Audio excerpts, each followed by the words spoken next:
Hey, welcome to the video, and today I'm going to be covering what properties do and how they can affect your game, what they are in general, and the entire mix. So just to get started really quick, property itself. What is it? A property is something that describes an object. You can think of them as adjectives that describe a noun, in which case the object is the noun. Um, yeah, let's get right into this. So first, I'm going to open up my Explorer and my properties right here. They're under the View tab if you don't know where they're at. So I'm going to go ahead and open these up really quick. So you can already see that there's nothing over here on the properties side yet. Well, there's no properties yet because we haven't clicked on an object. Like I said, properties are unique to the object, meaning they're different for each one. So what I'm going to do is I'm going to insert an object, aka this part right here. So you can see it has the brick color, material, size, position, and so on. These all describe this part uniquely and how it is in the game, what it looks like, and what it kind of does. So, for example, if I change the brick color here, which this is the property and this is the data type, I can change this to deep blue and you can see how it changes.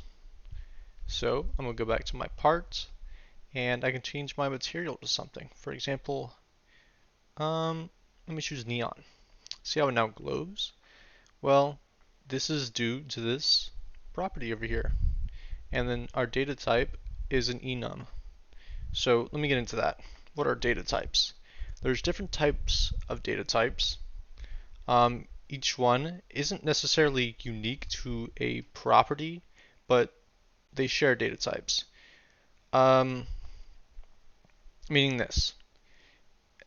These are all the different types of data types I have pulled up, and I'm going to link this below. I'm going to show you how to get the certain data type a little bit later, but for now, let's just roll with the fact that these are properties and these are data types on the right. Okay, so next I'm going to probably show you the transparency, how it changes, and just know that every single thing here on the left is going to affect our part in some way.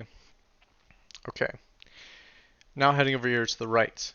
Each one of these things is still an object, even though players is like this, lighting is different, but these are still objects. You can still click on these, and they still have settings here that you can change. For example, respawn time is changeable over here, and it has all these different properties that you can use. I can click through, and you'll see that all changing on the left, because they're all unique. Everything has a unique property. And let me go here. I'm going to utilize the script here, and I'm going to show you how to change your object in a script and how to get its data type from the script. Okay, so here I have an example already where I was using the base plate, but I'm going to put in part. And this is going to tell us what type of data type the size have. For example, I run it. Actually, let me get my output up really quick. It's right here under view. And I already tried this earlier. It's a vector 3, but I'll just show you that it works. Run. Vector 3. There we go. So we can try something else. For example, what data type does brick color have? Well, let's see it. Brick color. Run. As a brick color data type. Well, let's go back here. Brick color. How do we use this? Oh, we can change it like this. And it has every single different color that you can possibly choose from. So let me utilize this really quick. Okay, so now I'm going to go to my game and let me change my brick color to 11, which is probably the same thing, pastel blue, and it's this RGB value. And these are all what it is here. For example, white is the number 1, and it's also this RGB value. So let me try this out.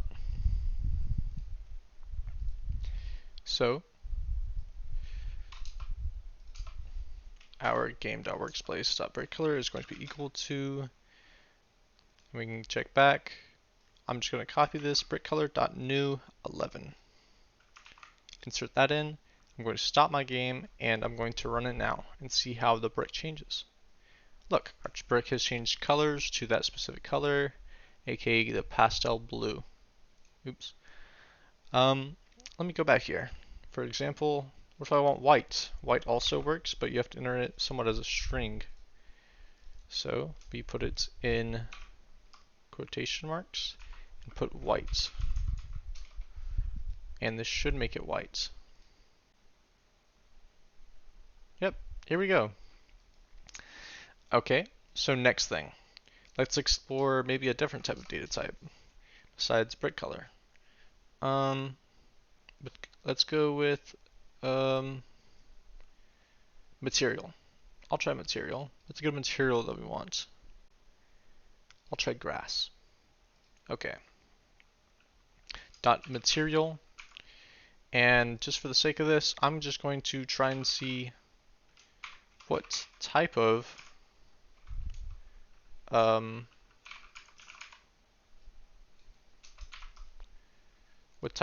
data type it has. So we're doing workspace.part dot material. Print enum item. Let me see here. Go back. Enum item. Enum item right here. And it doesn't really say a whole lot, but enum item is kind of like an enum. Enums. Okay. So it shows every single thing on here. So it's an enum item. This one doesn't really show us how to use it, but I'll give a display on that. Okay. So it's an enum item, meaning that you have to choose from a list. So here's our list over here on the side, and there's two ways that we can reference our enums. First, you can just put it like this and just make it a string, put grass, make sure it's all uppercase correctly and everything's spelled correctly, and it'll change it. See how it's grass now? It's a grass texture. Let me go back. How a lot of other people do it, and how you can go through the enums is you go to enum dot, and we look over here what the property is, and we go to that. So I'm just going to type material, and then next I'm going to put the material on the right here that we want. So I'm going to put sand dot sand. Okay, let me run it, and look, now it has a sand texture. And there's also different more types. For example, another common type is a vector3. The size, you can look into the vector3s on the page. They're comprised of 3 values. You can see right here, it's an X, a Y, and a Z, all in that order. So make sure I'm making this size. And if I want to make it bigger, right now it's 412, meaning X is 4 studs, Y is 1 stud, and Z is 2 studs. I'm just going to make this a big cube. Run. There we go. Now we have a shiny cube. And position kind of works the same way, where it's a vector 3 along the X, Y, and Z axis, and it's in studs. And now we have also bool values. For example, can collide, can touch, and a bool value. What is that? Okay, a bool value is a true or false. For example, can collide equals true. so I'm going to set it to. But if you have it set to true, make sure it's anchored also. Also, actually, let's do this. Let's anchor it first. Anchored equals true, and these are both bool values, by the way. And I'm just going to set this off just so that false, my bad. I'm just going to set it opposite of what's here. And I should be able to now run through this. Oops, let me play. I should now be able to run right through this block. Yep. Also, remember, if you have can collide ever false, make sure anchored is true, or it's just going to fall right through your world.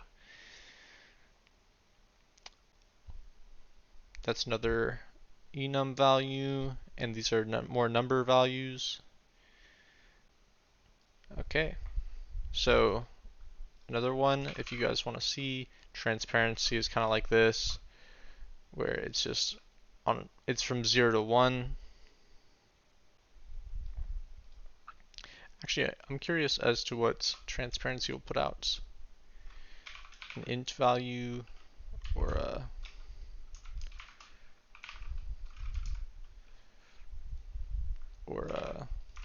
number value. Let me see. A number. Okay. Yeah. Okay. So you can also see, if you want to come back and you want to see what a number is, it should be in here in the ends. Okay, they don't have it under here, but it's just a number. So I'm going to set my transparency to 0.5 since it's on a scale from 0 to 1.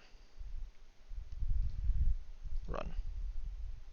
See how you can now see through it in little bits to the back. And there we go.